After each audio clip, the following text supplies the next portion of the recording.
En cuanto a la inspección, la realizaremos con el paciente sentado. Lo primero que debemos valorar es que ambos emitoras sean simétricos. También debemos observar que el paciente no se encuentre cianótico o que no presente disnea u otros signos de dificultad respiratoria. También debemos valorar la existencia de lesiones cutáneas, como heridas, quistes o vesículas, o la presencia de red vascular accesoria.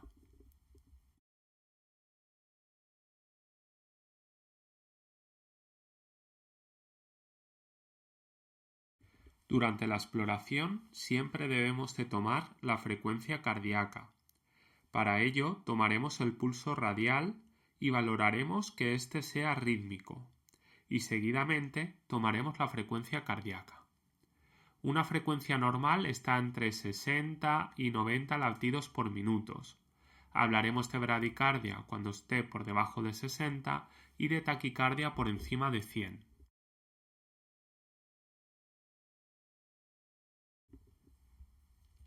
Aunque la palpación no la solemos realizar a menudo, lo haremos con el paciente en decúbito supino. Nos puede ayudar a detectar asimetrías o ayudarnos a localizar el choque de punta, aunque este lo localizaremos mejor si ponemos al paciente en decúbito lateral izquierdo.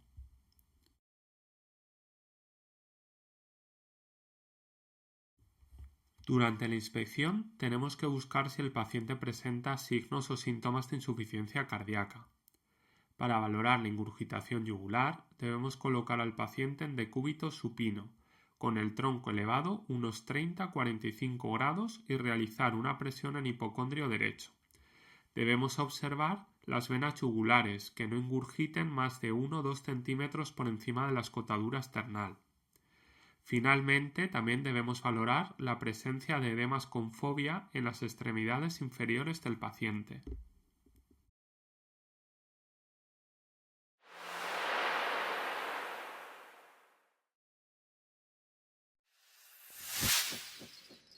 Antes de comenzar a hablar sobre la auscultación cardíaca debemos conocer los 4 focos de auscultación.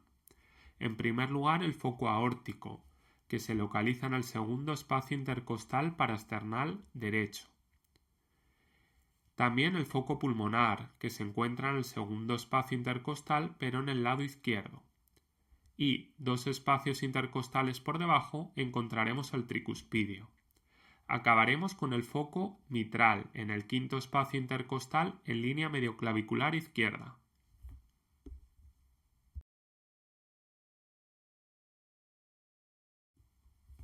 Para realizar una correcta auscultación debemos colocar al paciente sentado y erguido. La auscultación requiere una excelente audición y capacidad para distinguir diferencias sutiles en el tono y la duración. Los principales hallazgos durante la misma serán los ruidos cardíacos, los soplos y los roces. Además, no olvidéis que siempre que vamos a auscultar a un paciente debemos tomar el pulso para poder diferenciar entre la sístole y la diástole, y así nos ayudará a distinguir los soplos sistólicos de los diastólicos.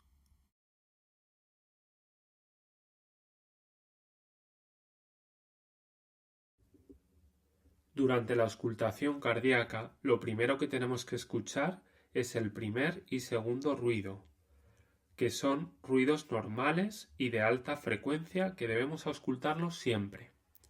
El primer ruido hace referencia al cierre de las válvulas auriculoventriculares y da paso a la sístole. Sin embargo, el segundo ruido es el cierre de las válvulas aórtica y pulmonar y da paso a la diástole. Los escucharemos así.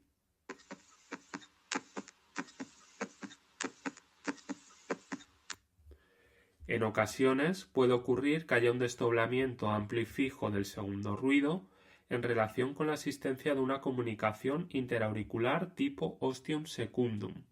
Lo escucharíamos así.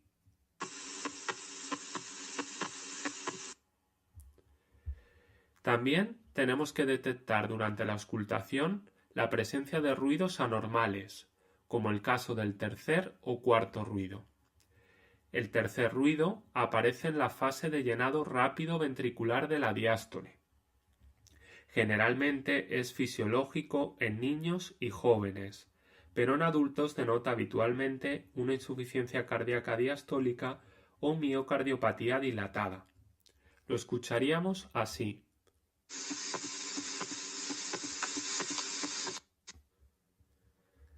Por último, hablaremos del cuarto ruido, que aparece en la fase de llenado auricular, y es una contracción enérgica de la aurícula cuando el llenado del ventrículo izquierdo está reducido por fibrosis o isquemia.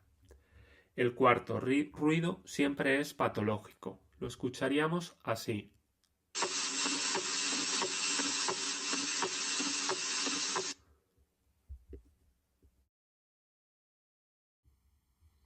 En cuanto a los soplos cardíacos, tenemos que saber que son debidos a una mayor turbidez de la corriente de sangre a su paso por el corazón, y aunque no siempre traducen patología, es importante reconocerlos durante la exploración cardíaca, pues pueden estar relacionadas con valvulopatías u otras patologías del corazón.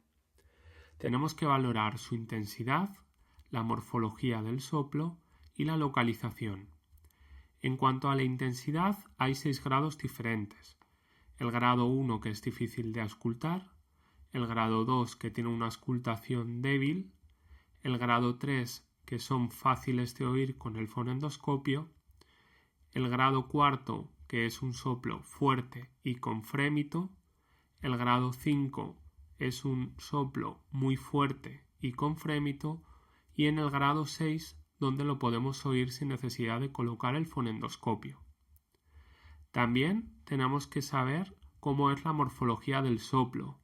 Puede ser creciente, decreciente, romboidal, es decir, que empiece con una formología creciente y seguidamente sea decreciente, o en meseta.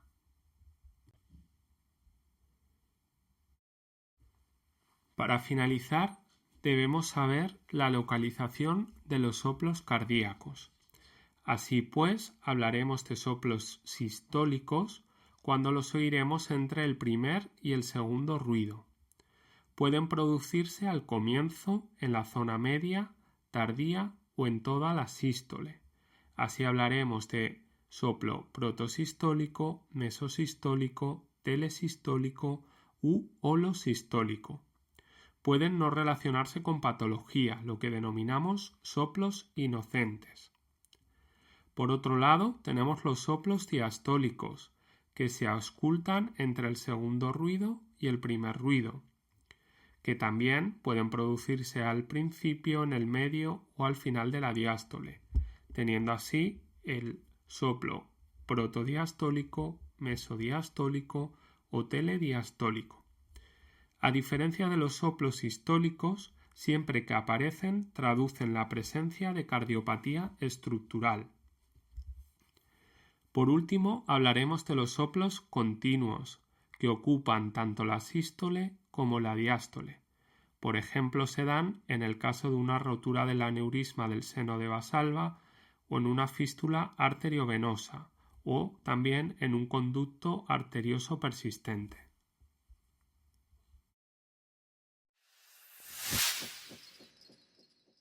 Para concluir, hablaremos del roce pericárdico, que es similar a un ruido de raspado. Se asocia típicamente a pericarditis agudas y se ausculta mejor en la inspiración profunda y con el paciente inclinado hacia adelante.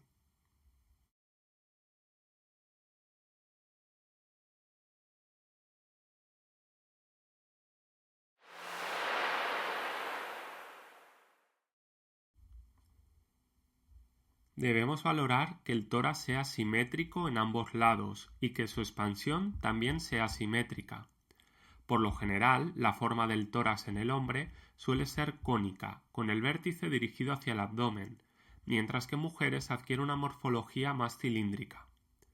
La inspección nos va a ayudar a detectar alteraciones en la superficie del tórax, así como a valorar si existe algún tipo de alteración significativa.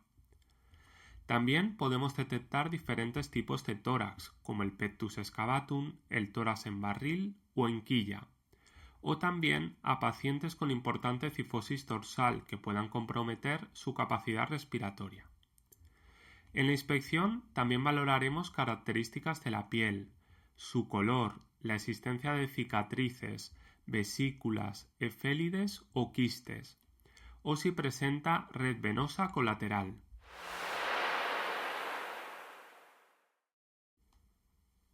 La palpación la debemos realizar con suavidad, palpando las diferentes regiones del tórax.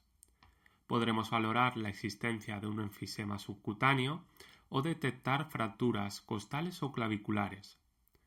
Por la parte anterior no debemos olvidar de palpar posibles adenopatías supraclaviculares, axilares, etc. Por último, también podemos valorar si existe una correcta expansibilidad del tórax durante la respiración. Para ello, debemos colocar nuestros pulgares en la línea media y ver cómo se expanden nuestras manos. Esta expansión tiene que ser siempre simétrica.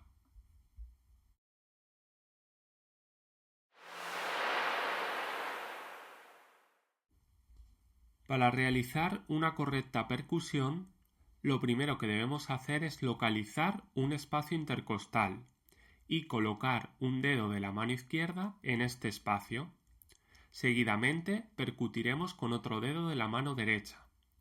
Así podemos diferenciar entre una sonoridad aumentada o timpanismo, como ocurre en el caso de un enfisema, o una sonoridad disminuida o matidez cuando hay una interposición sólida o líquida en la pleura, como en el caso de derrames o engrosamientos de la misma. Debemos medir siempre la frecuencia respiratoria. Para ello, debemos colocar nuestra palma de la mano sobre el pecho del paciente y contar el número de respiraciones en un minuto. Hablaremos de apnea cuando encontramos entre 12 y 20 respiraciones por minuto, bradipnea cuando está por debajo de 12 y taquipnea cuando está por encima de 20 respiraciones.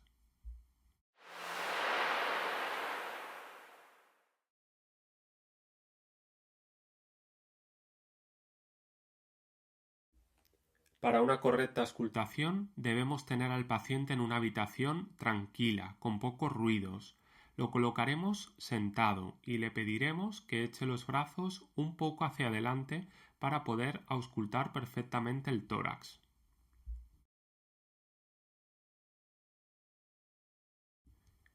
Para finalizar, aprenderemos a realizar una correcta auscultación, siguiendo un orden y diferenciando los ruidos respiratorios normales de los no normales. Es fundamental, en primer lugar, pedir al paciente que respire relajado, sin esfuerzo y con la boca entreabierta. Al auscultar debemos fijarnos en el ritmo, la intensidad y el timbre. Conviene auscultar simétricamente los dos campos pulmonares, es decir, después de hacerlo sobre una región, pasamos a auscultar la porción simétrica del otro pulmón y generalmente auscultaremos de la parte superior del tórax hasta las bases pulmonares. En la auscultación tenemos que oír siempre el murmullo vesicular, el cual en ocasiones puede estar disminuido o abolido, como en el caso de un derrame pleural o un neumotórax.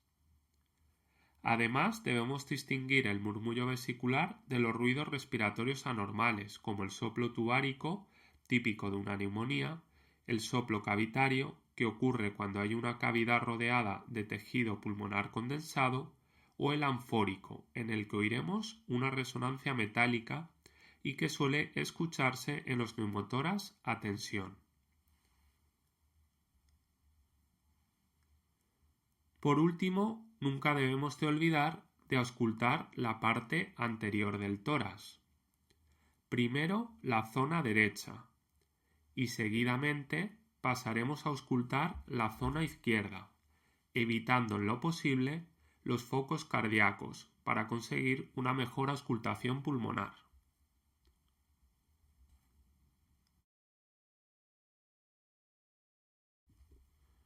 Para finalizar, Debemos detectar durante la auscultación la presencia de ruidos accesorios que nos orienten a diversas patologías. En primer lugar, hablaremos de los sibilantes, los cuales son producidos en bronquios finos, consecuencia de una estenosis de los mismos. Son típicos de la bronquitis, el asma o el enfisema, y los oiremos así.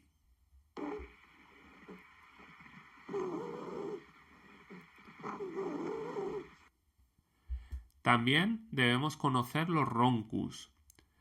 Los roncus son producidos en bronquios gruesos, consecuencia de secreción bronquial abundante, y generalmente modifican con la tos. Son típicos de la bronquitis crónica, bronquiectasias o tuberculosis. Durante la auscultación lo oiremos como si fuera un ronquido. También muy importante hablar de los crepitantes, los cuales se deben al estallido de las burbujas que el aire produce al atravesar bronquios y alvéolos contra sudación o secreciones mucosas. Son típicos de neumonías o del edema agudo de pulmón. Los escucharemos así.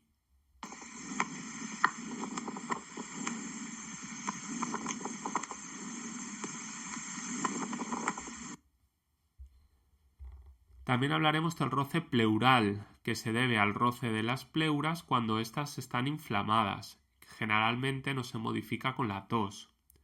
Son típicas de la pleuritis. También hablaremos del estertor traqueal, que se debe a la acumulación de secreción en vía aérea superior y es típico de los estados agónicos. Generalmente los oiremos sin necesidad de auscultar. Y por último, el estridor. El estridor se debe a la obstrucción de la vía aérea, ya sea por una laringomalacia, una compresión extrínseca o un cuerpo extraño, y los oiremos así.